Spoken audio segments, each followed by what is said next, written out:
Por primera vez, el público tiene acceso directo a información de un caso ovni que no ha podido ser explicado en términos de la tecnología y el conocimiento terrestres.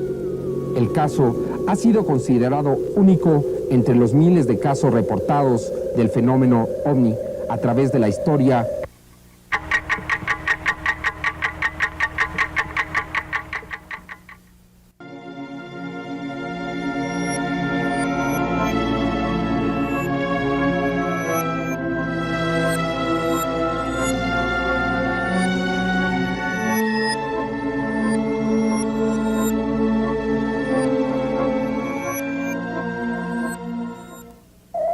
Este caso ovni no es ficción, ni una demostración de efectos fotográficos o cinematográficos, sino un reportaje periodístico y científico documentado con varias películas y muchas fotografías, realmente únicas, por grabaciones, por el testimonio de varios testigos y de científicos que han analizado las evidencias.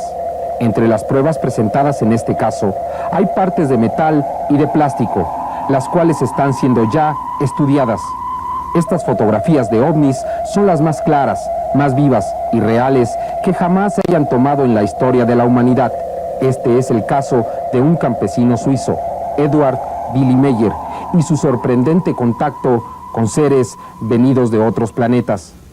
Este caso fue cuidadosamente estudiado por el equipo de 60 Minutos y resulta tan sorprendente como fascinante. Cada una de las evidencias que aquí presentaremos fue analizada por científicos de todo el mundo. Solo en los Estados Unidos, 20 especialistas analizaron las películas que mostraremos en este reportaje. No pudieron dar crédito a lo que veían. Cada uno de ellos emitió su juicio sobre este caso. Asimismo, se presentó una parte del material con el que supuestamente se fabrican las naves que hemos visto fotografiadas. Fue analizado por expertos en metalurgia, quienes se sorprendieron ante la extraña composición del metal. El señor Edward Meyer ha escrito más de 3,000 páginas de conversaciones que asegura haber tenido con ellos, las cuales están siendo cuidadosamente estudiadas, así como los rastros que han dejado estas naves en sus aterrizajes. Desde que el hombre dio sus primeros pasos en el planeta Tierra, volvió la vista hacia el mar del universo para tratar de encontrar respuesta a preguntas como su propio origen, la posibilidad de estar solos o de ser una de las formas inteligentes que habitan el universo. Este vasto océano de estrellas donde existen millones de soles y muchos millones más de planetas, así como de posibilidades de que exista vida en ellos.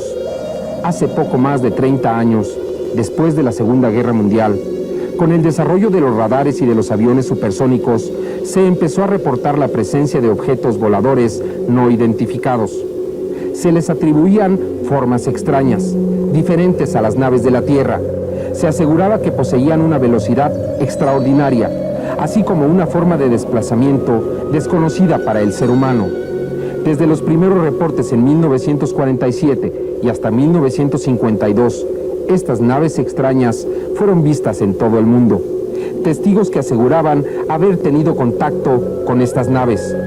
Fueron presentadas algunas fotografías, pero estas no eran lo suficientemente claras o poseían la suficiente información como para emitir un juicio sobre ellas. Los objetos voladores no identificados continuaron apareciendo en todos los países del mundo. Cada vez un mayor número de personas aseguraba haber tenido contacto con las naves. Se presentaron más pruebas. En ocasiones se descubrió que era fraude.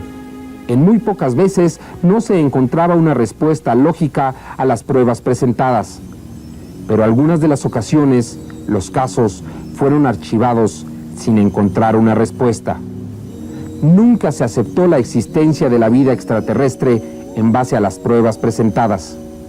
De 1965 a 67 se registró el mayor número de contactos de objetos voladores no identificados. La Fuerza Aérea de los Estados Unidos inició una investigación a la que llamó el Libro Azul.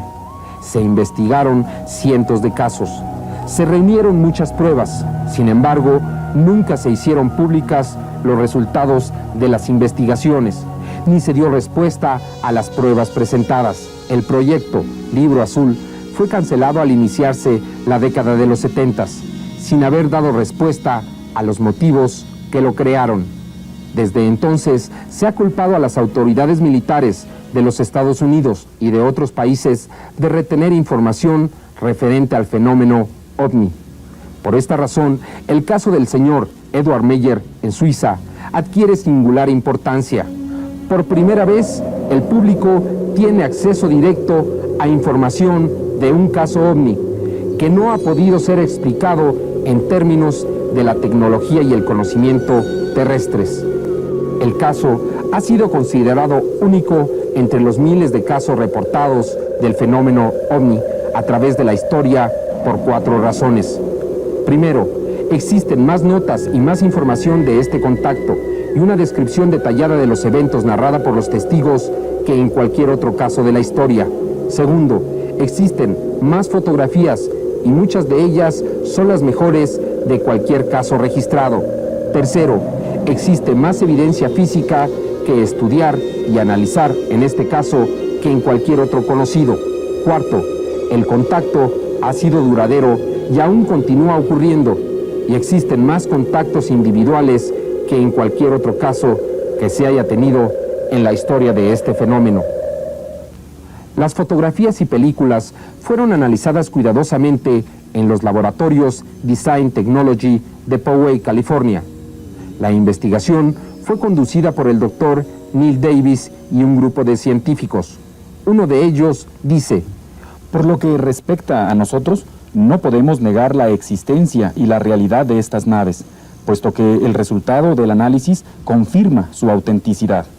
Por ejemplo, hemos analizado una y otra vez estas fotografías y pudimos comprobar que las fotografías eran reales y no eran fotografías arregladas. Utilizamos una serie de computadoras para analizar cada uno de los granos de la fotografía y de la película de esta imagen y pudimos comprobar la presencia de un objeto volador no identificado y de un jet atrás. El resultado que dio la computadora después del análisis es que el ovni se encontraba más o menos a 900 metros de la toma. Con otro tipo de análisis pudimos comprobar que alrededor del ovni hay un halo. Este halo es de color morado o púrpura. Este detalle nos pudo informar de un balanceo que hizo esta nave de unos 2 metros hacia cada lado. Este movimiento lo pudimos comprobar a través de este halo morado, porque el halo se mantenía alrededor del ovni aún estando este sin movimiento. Aquí podemos notar este color rojo que refleja la energía que despedía el avión Mirage a la hora de moverse. Mediante el mismo análisis pudimos notar que el ovni y el avión fueron fotografiados al mismo tiempo. Definitivamente no era una fotografía tomada antes y otra después y posteriormente superpuestas. En esta fotografía se observa que se trata de un aparato sólido en el cual se reflejan los rayos del sol. Aquí en la parte superior se aprecia la luz solar. También existe otro reflejo en la parte de abajo, que es reflejo de la misma luz que cae sobre la montaña hacia la parte baja del ovni. Y esto es lo que nos dio la pauta para confirmar la autenticidad de esta fotografía y desechar la idea de que esta fuera una fotografía arreglada. También pudimos observar mediante el análisis de computadoras que inclusive había un movimiento de la nave de un lado hacia otro. Hay un halo que demuestra el movimiento. Ahora, nosotros preguntamos, ¿alguien sería capaz de desmentir estas fotografías después de un análisis como este? Las fotografías de Meyer fueron sometidas a diferentes pruebas en el laboratorio. Estas fueron algunas de estas pruebas. 1. Análisis del grano de la película con un microdensitómetro de rayo láser. Resultado: características consistentemente homogéneas. No hay granos que se sobrepongan a otros, eliminándose de esta manera doble exposición, técnicas de impresión fraudulentas o composición de varios negativos. Segunda prueba: termograma. Separación de la densidad del color en frecuencias bajas. Con esta prueba se mide el tiempo del día, el cual es correcto. Los valores de la luz son reflejados en la parte baja de la nave. Separación de la densidad del color en frecuencias altas. También en esta prueba, como en la anterior, los valores de la luz son reflejados correctamente del suelo a la parte baja de la nave. Tercera prueba: identificación de las líneas. En esta prueba se analizó al jet Mirage y al ovni. En ella se elimina todo lo que sea modelo a escala o modelos detenidos por un alambre, pinturas y otros trucos similares. Cuarta prueba, promedio de densidad. Con esta prueba se identifica a los objetos tridimensionales. Tanto el Mirage como el OVNI son tridimensionales. Quinta prueba, contorno de la escala en una copia infrarroja de la fotografía con un filtro de paso de banda, en una vista topográfica basada en la iluminación. En esta fotografía del Mirage se observa el contorno de las orillas del avión y se observa también los restos del combustible que va quemando. En la misma fotografía aparece el OVNI. En ella se puede observar la energía que se desprende. Aparece aquí de color púrpura. Por otra parte, no se observan restos de combustión como en las naves terrestres. Inclusive, el señor Meyer, el día que tomó la fotografía de la nave y el avión, se encontraba grabando, con un micrófono y una grabadora rudimentarios, y pudo captar los sonidos emitidos por el objeto. Se puede escuchar al viento y los ladridos de un perro. Escuchemos cuidadosamente.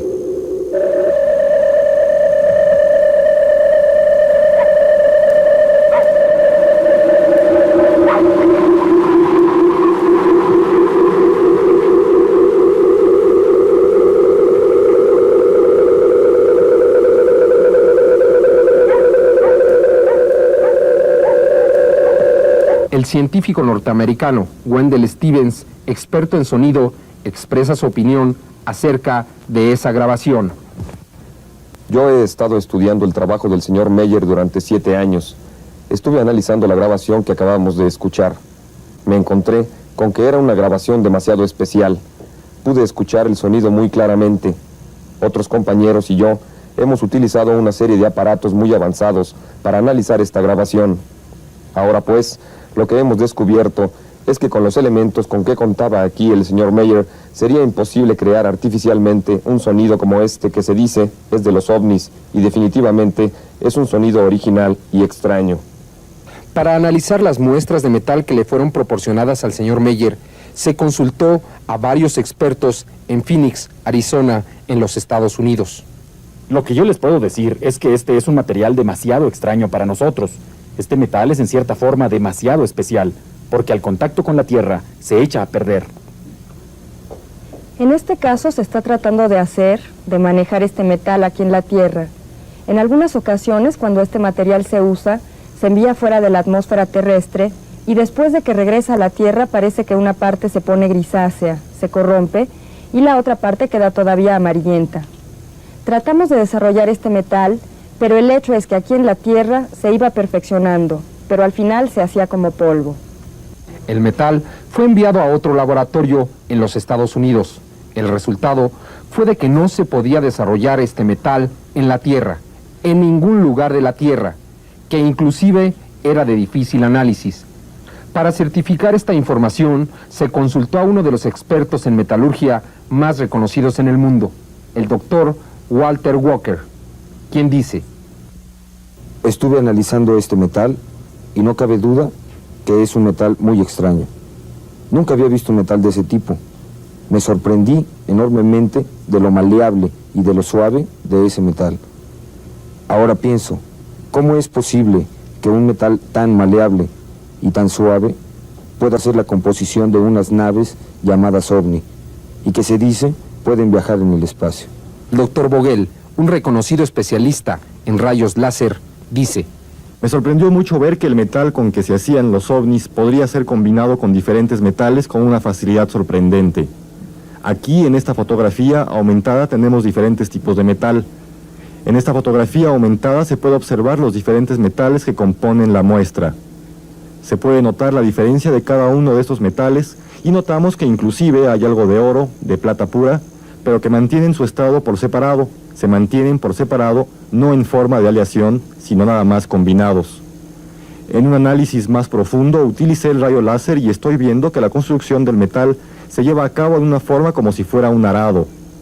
También pude encontrar un elemento que se llama sumium, el cual tiene un periodo de vida muy corto y que se halla en una cantidad muy limitada en la Tierra.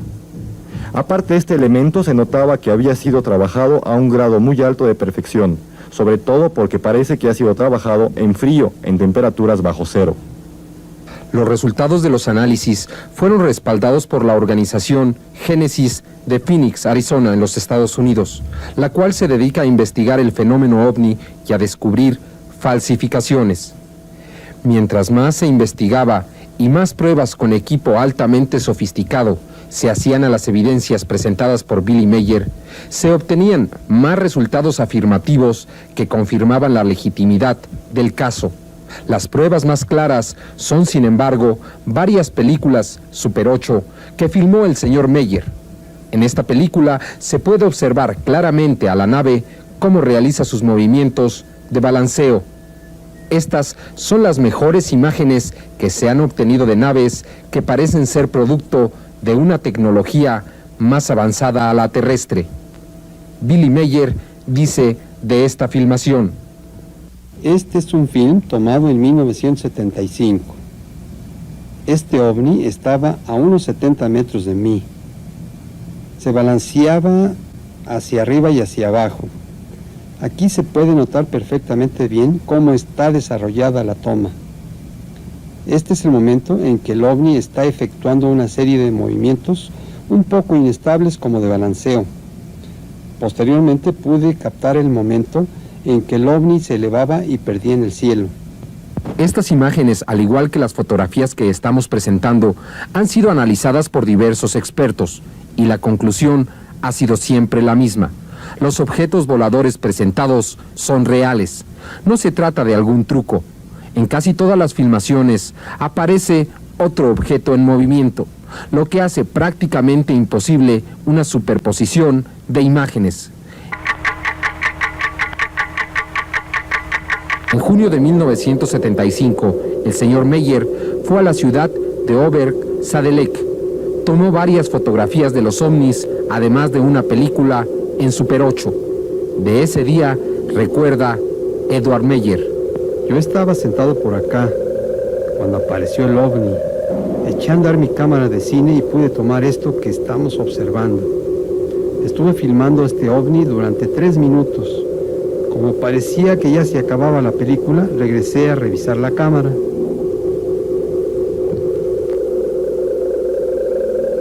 Muchos de los lugares donde fueron captadas estas imágenes han sido revisitados por investigadores, donde se han encontrado los mismos elementos que aparecen en las fotografías.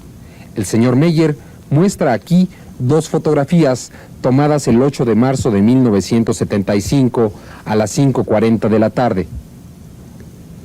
Para que no fallara la toma, puse la cámara recargada sobre este pequeño pedestal y ahí pude tomar la fotografía sin que la cámara se moviera. El 14 de abril de 1976 se pudieron tomar estas fotografías. En ellas vemos a un ovni que estaba cerca de un avión de guerra. Este avión era un jet Mirage.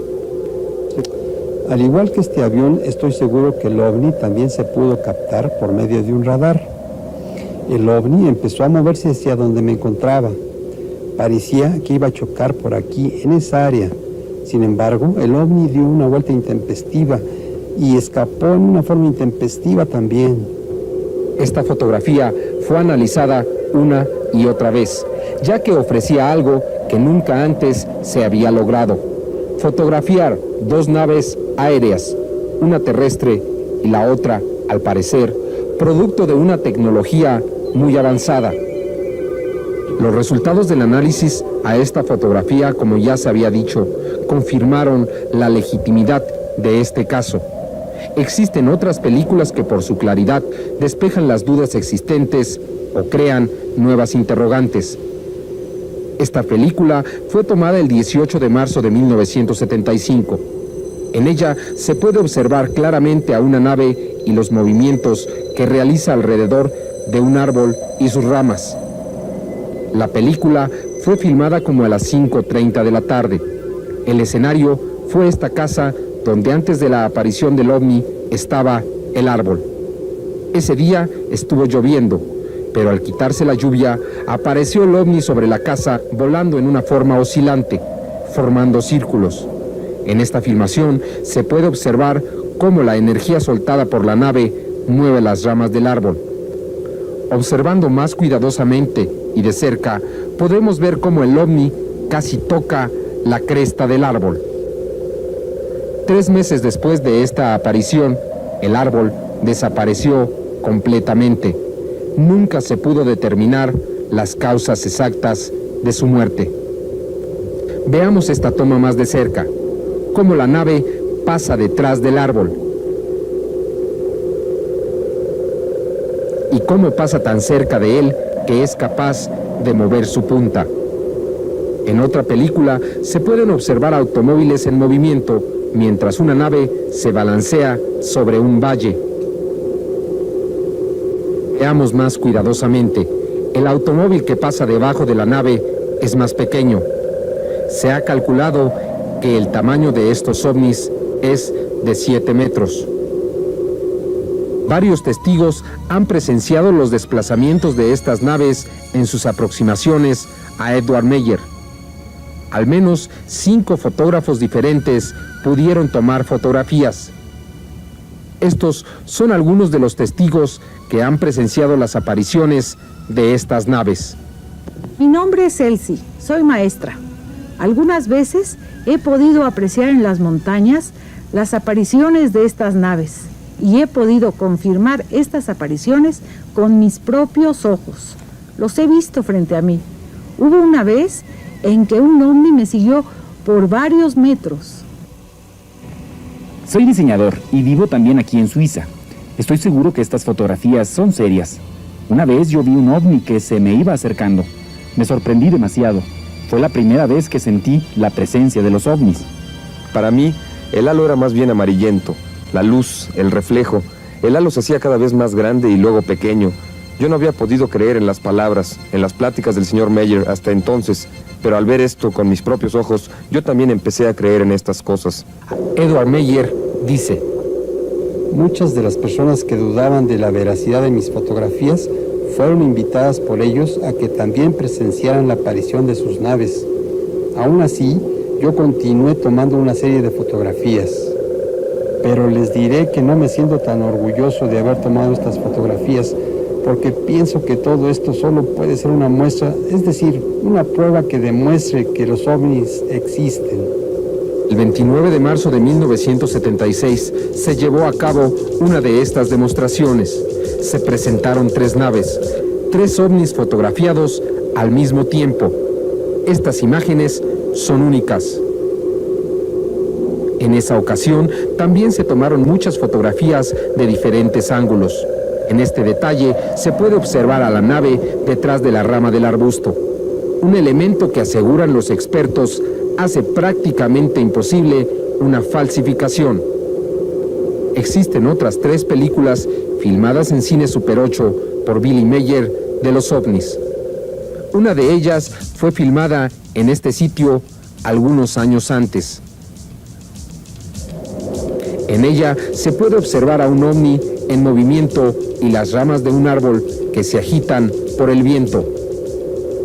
Alguien podría pensar que esta es una toma arreglada mediante un modelo a escala, pero como se puede apreciar en las hojas de las ramas de los árboles, había inclusive viento que nos muestra el movimiento de estas, lo cual confirma la autenticidad de la película, ya que en una forma real tenemos 2 objetos en movimiento dentro de una misma toma. Es decir, tenemos el movimiento de las hojas y el movimiento del ovni que se pasea de un lado a otro. En esta otra toma ocurrió un fenómeno muy interesante. Billy Meyer, al mismo tiempo que filmaba estas escenas, grababa el sonido que emitía la nave. En el momento en que realizó un acercamiento con el lente de la cámara, aumentó el volumen de la grabación. Prestemos atención.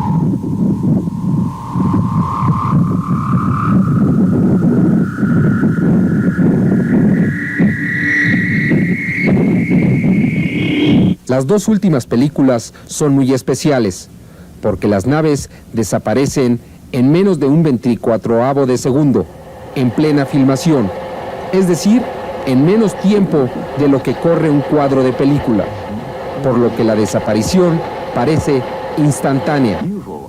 En esta película que habíamos presentado brevemente, se puede observar cómo el ovni desaparece.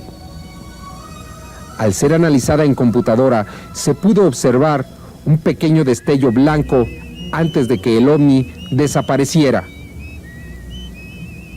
Veámoslo nuevamente en cámara lenta. Aún es muy rápido. Veamos cuadro por cuadro. Aquí, entre un cuadro y otro, desaparece. Esta película ha sido estudiada minuciosamente y no se ha encontrado ningún indicio de truco o edición. Existe otra película en la que se puede observar cómo desaparece de un lado y aparece en el otro el ovni. Observe con cuidado.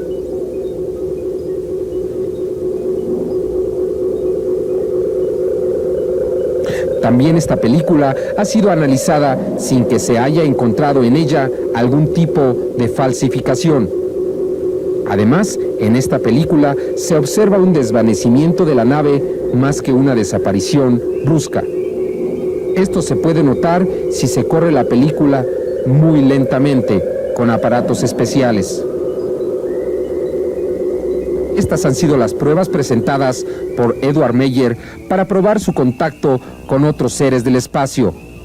Pero, ¿cómo ocurrieron los hechos? ¿Cuál es la historia detrás de estas fotografías, películas y tantas pruebas que demuestran la legitimidad del caso? ¿Cómo pudo Edward Meyer ponerse en contacto con estos seres? Y si habló con ellos, ¿qué fue lo que le dijeron?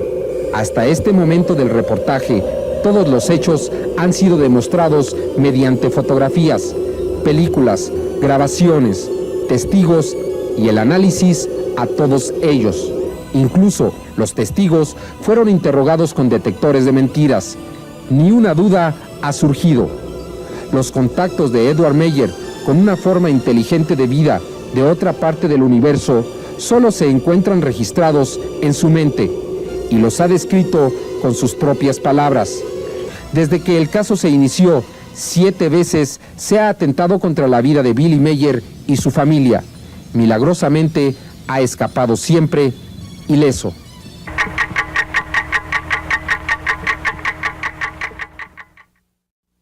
El comienzo.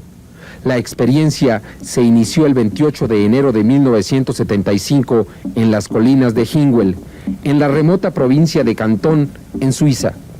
Eran las 2:12 de la tarde de ese jueves.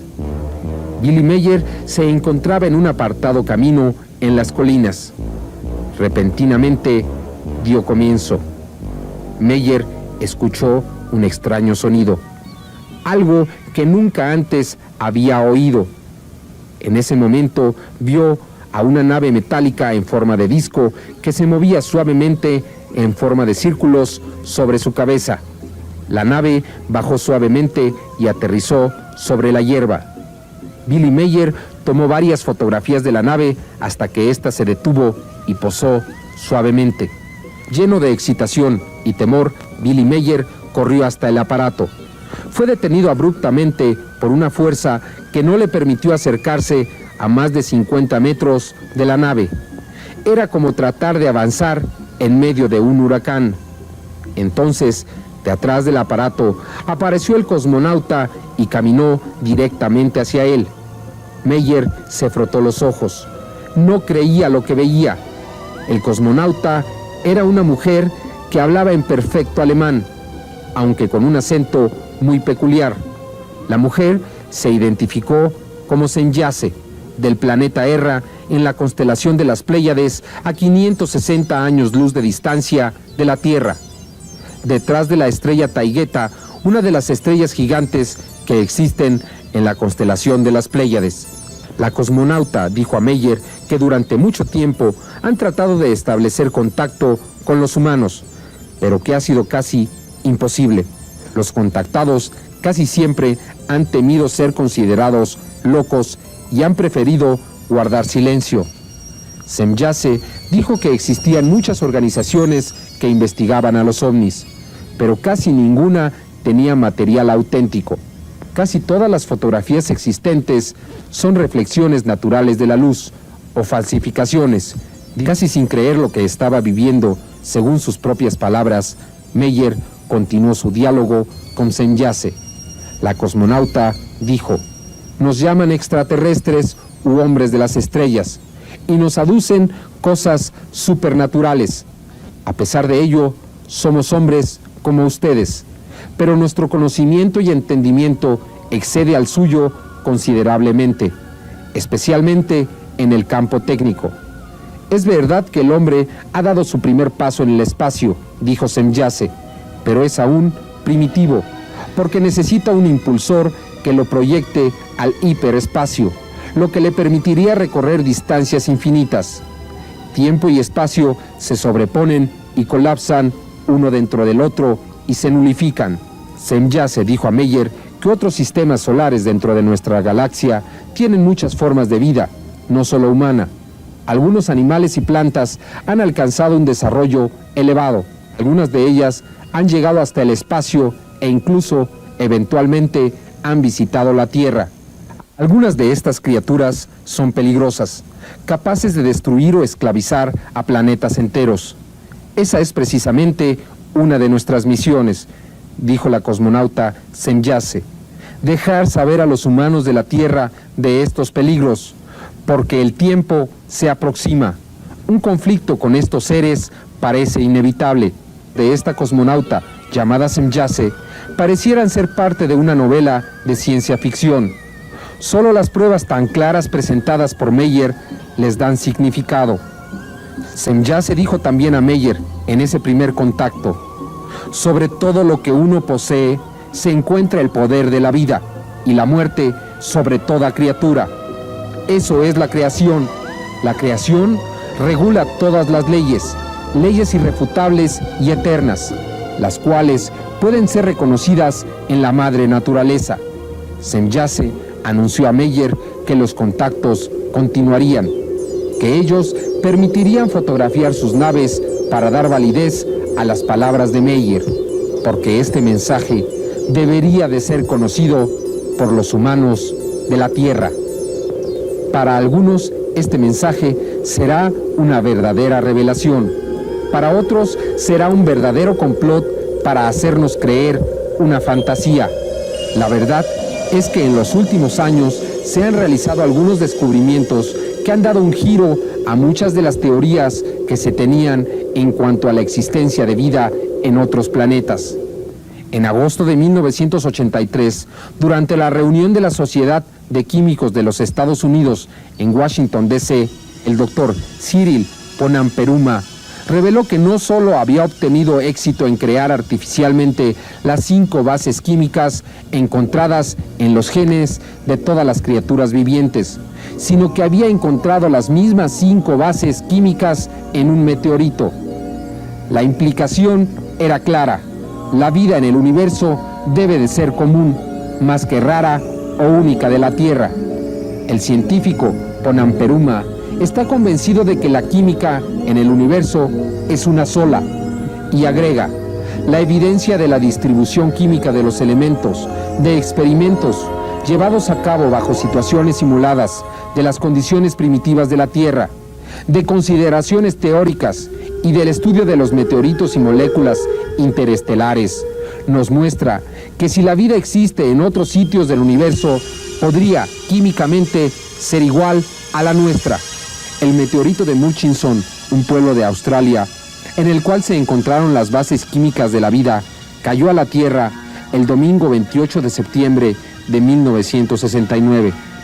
En septiembre de 1971, durante la conferencia de comunicación con inteligencias extraterrestres, llevada a cabo en Armenia, en la Unión Soviética, el conocido astrólogo Dr. Carl Sagan dijo que solo en nuestra galaxia, la Vía Láctea, podrían existir al menos 1 millón de civilizaciones avanzadas técnicamente. Otros científicos piensan que la figura podría ser mayor. El doctor S.S. Huang de Northwestern University ha estimado que el número de sistemas solares habitables en nuestra galaxia es del 3 al 5% del número de estrellas. Eso querría decir que solo en la Vía Láctea podrían existir más de 8.000 millones de sistemas solares que podrían tener planetas con vida. El reconocido científico Dr. Robert Wood de la Universidad de Cornell, especialista en física aeronáutica, considera que la frecuencia y variedad de los contactos registrados sugieren que viajar en el espacio más allá de la velocidad de la luz debe de ser rutina en el universo y que la mayoría de los visitantes deben venir de galaxias alejadas. Billy Meier continuó teniendo contactos y obteniendo evidencias de la existencia de estos seres. Hasta el momento ha tenido cientos de contactos, según afirma. Ha escrito más de 3.000 páginas de las conversaciones tenidas con ellos. A continuación, presentaremos un extracto de estos diálogos. Meier preguntó muchas de las interrogantes que todos haríamos en una situación similar. En el segundo contacto, Semjase dijo a Meier que rutinariamente venían a la Tierra otros seres que secuestran a humanos para investigarlos. En la mayoría de las ocasiones son regresados sin que sufran daños o recuerden cualquier cosa, pero a veces nunca vuelven a ser vistos. Tercer contacto ocurrió el 8 de febrero de 1975 a las 3 de la madrugada. En esa ocasión, Meier y la cosmonauta profundizaron en los motivos que los llevaron a establecer contacto. Semjase le dijo a Meier: nosotros, como los humanos, estamos lejos de la perfección y tenemos que desarrollarnos continuamente. No somos superseres, tampoco somos maestros, misioneros o preparadores. Nosotros solo sentimos la obligación de preservar la vida en desarrollo en el universo como ya existe. Aquí y allá establecemos contactos con los habitantes de otros mundos. Escogemos algunos y les damos explicaciones, pero solo cuando una raza se desarrolla lo suficiente como para ser pensante y racional. Entonces los preparamos lentamente para el conocimiento de que no son las únicas criaturas pensantes del universo. Meier preguntó a Semjase por qué no aparecían ante las masas y se mostraban públicamente. ¿Por qué no se ponían en contacto con los gobiernos? Semjase contestó: sin excepción, los gobiernos de la Tierra tienen hambre de poder y sed de lucros, a muchos de los cuales les gustaría dominar plenamente la Tierra. Y sin duda les gustaría dominar el espacio. No existe interés en nosotros mostrarnos al público, continuó Semjase. No somos guardianes ni observadores de los terrestres. También en esa ocasión, Semjase reveló a Meier que los humanos en el espacio pueden vivir cerca de 1000 años, lo que parece demostrarse con los experimentos que ha llevado a cabo la Unión Soviética en el espacio. Se ha descubierto que cuando un astronauta vive en el espacio 6 meses, su cuerpo solo envejece el equivalente a 20 días en la Tierra, es decir, 1/10 parte del envejecimiento real. En otro contacto, Semjase reveló a Meier los principios básicos que les permiten viajar a la constelación de las Pléyades a 560 años luz de distancia en solo 7 horas. Semjase explicó a Meier que una nave interplanetaria necesita de 2 impulsores. El primero, que provee una aceleración a la velocidad de la luz, y el segundo, una hiperaceleración, que produce de alguna manera la entrada al hiperespacio. Tiempo y espacio se colapsan. En segundos se recorren años luz. Semjase dijo a Meier que varios científicos de la Tierra se encuentran desarrollando ya los principios básicos que darán a los terrestres la posibilidad de alcanzar el espacio y el hiperespacio en breve. Estos sistemas se encuentran basados en impulsores de emisión de luz y taquiones. Esta conversación se llevó a cabo el 15 de febrero de 1975. 2 años después, en 1977, el doctor John McVeigh, miembro de la Real Sociedad Astronómica Británica, presentó un trabajo sobre la dilatación del tiempo, del espacio y del impulsor de taquiones. Habló de los 2 sistemas de propulsión necesarios para alcanzar el hiperespacio. Inclusive, previene sobre algunos de los peligros de pasar la barrera de la velocidad de la luz.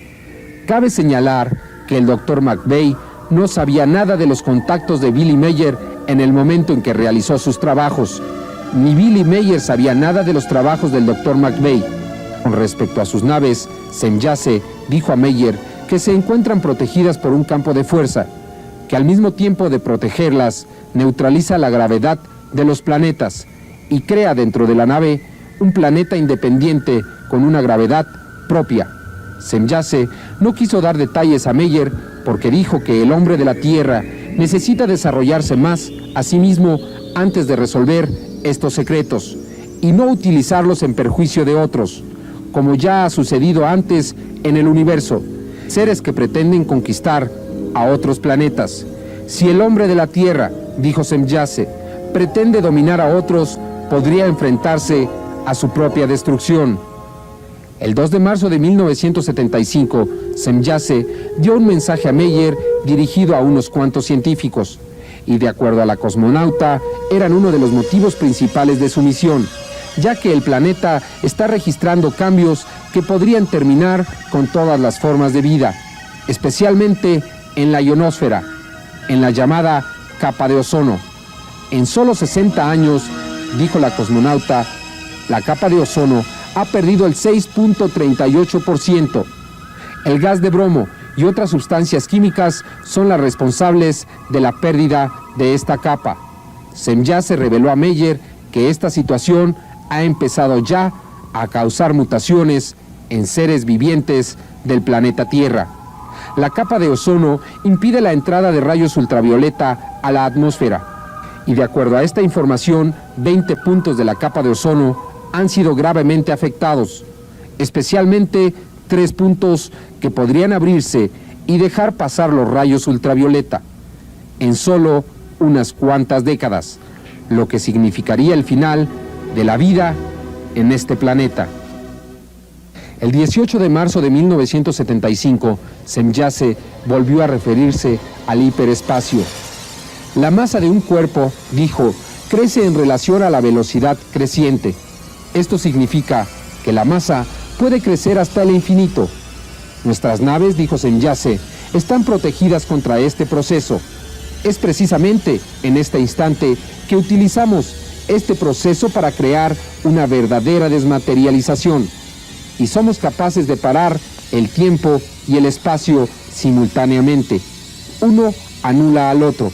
Pero si una nave atraviesa la velocidad de la luz sin alcanzar el hiperespacio instantáneamente, podría ocurrir una catástrofe.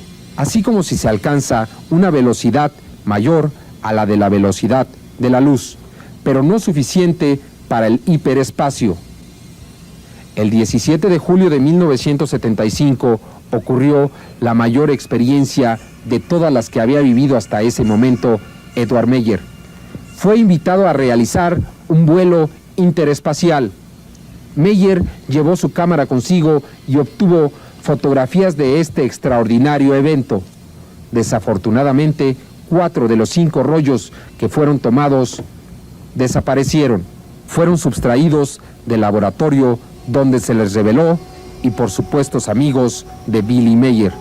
Solo un rollo fue conservado y de él solo sobreviven unas cuantas fotografías. Afortunadamente, hay una que está siendo sometida a análisis, en la que se observa claramente a una gran nave orbitando un extraño planeta. De acuerdo a Meier, la nave madre medía más de 20 kilómetros y albergaba a 143,000 seres vivos y a muchos androides. Estas naves viajan de una constelación a otra, de una galaxia a otra.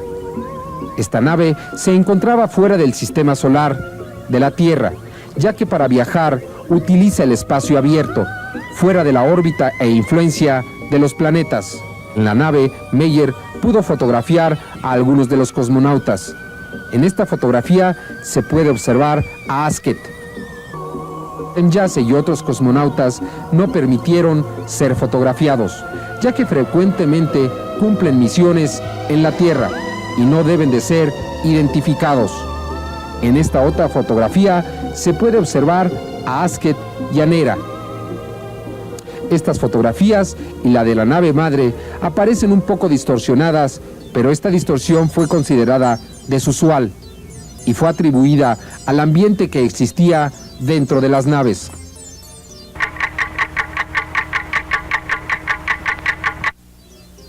Los contactos continuaron. Meyer escribió cerca de 3,000 páginas con notas sobre los diálogos sostenidos con Senyace. El día de hoy, Billy Meyer está cansado de tomar notas y en muy pocas ocasiones lleva su cámara a los contactos. Está cansado de tratar de convencer a una sociedad hostil. En realidad, de poco o nada le ha servido dar a la publicidad sus experiencias. Se rehúsa a aceptar dinero por las fotografías, películas o cualquier otra clase de evidencia. La historia resulta tan extraordinaria que muy pocos la aceptan. Sin embargo, los contactos y las conversaciones entre Edward Meyer y las extrañas naves continúan, según lo declarado por algunos testigos.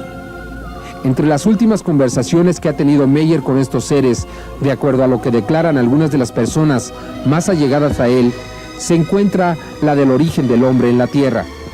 Los contactos de Meyer no solo han sido con hombres de las Pléyades, sino también con hombres de la constelación de Vega, de la constelación de Lira y con otros que se autonombran habitantes del universo Dal.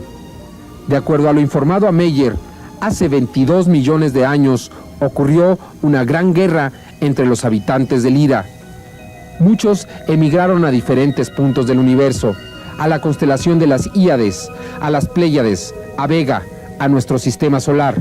En la Tierra establecieron una pequeña colonia que volvió a tener un conflicto bélico y emigraron. Así, cada civilización en el espacio se desarrolló independientemente, algunos logrando grados de desarrollo elevadísimo.